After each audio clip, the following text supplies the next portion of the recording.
Alright, let's move on to episode number 42 of Video Game Reviews. It's also the second episode of the second season, by the way. And the Star Wars theme is going to continue in this episode because we are going to be reviewing Star Wars Racer Revenge for the PlayStation 2. Now, if I can just find something to set this down on. Oh, no, that won't work.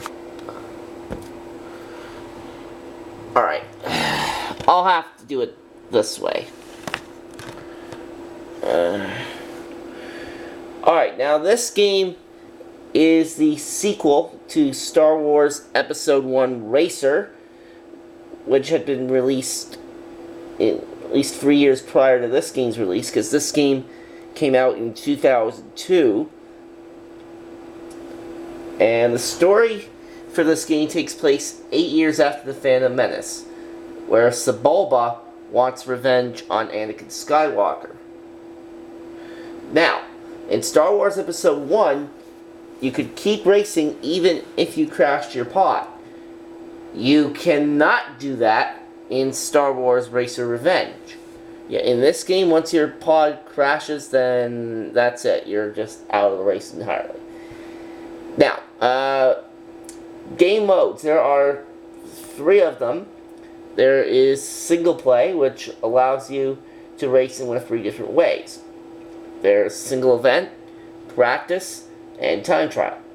The single event lets you race on any track that you've previously unlocked, and you can set the race distance between 1, and you can choose between 1 and 25 laps. Now, 25 laps is kind of long, so I would probably recommend no more than 5 laps if you're just going to do that. Do single play. Now, the practice mode lets you determine how many pods you go up against. So you could race against 1 computer or 8. And the time trial mode is just you against the clock to try and get the best time. Now, as far as the versus race goes, in that one you can race against any other player on any of the tracks that have been previously unlocked.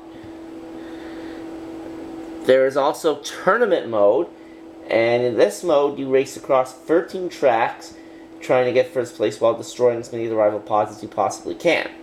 Now, each race has a total prize for getting in first place, as well as Watto's bribes, and that multiplies your winnings by 1% depending on how many pods you destroy. And each race has a par number of kills, which is usually 2 or 3, which have to be completed in order to completely max out the player's pod stats. Here, we'll just leave it like that. Now, the players you can use from the beginning are Anakin Skywalker, Akko 9-Bar, Shrivel Braetrand, Aldar Beto, Ben Quadrinaro, Studbolt, Tinto, Pagalies, and Odi Mandrell. Akko 9-Bar and Shrivel Braetrand are new characters in this game.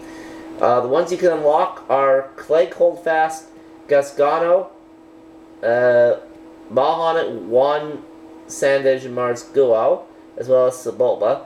And there are some new characters in this game that can also be unlocked, which are Nair Dark, Kraid, Nemeso, Scorched Analysis, and Stick Rantojo. Special characters are SWE1 Sebulba, which you have to beat Sebulba's career for that. Young Anakin, where you have to get a lap record on every track. Watto, where you have to get a 3-lap record on every track. Darth Maul, where you have to get KO's record on every track. And to unlock Darth Vader, you have to unlock the other 4 characters that I just listed. And it is a pretty good game. If you're a Star Wars fan, I would highly recommend this game for your PlayStation 2. Now, I am not really that much of a Star Wars fan, but I do like racing games, which is why I have this.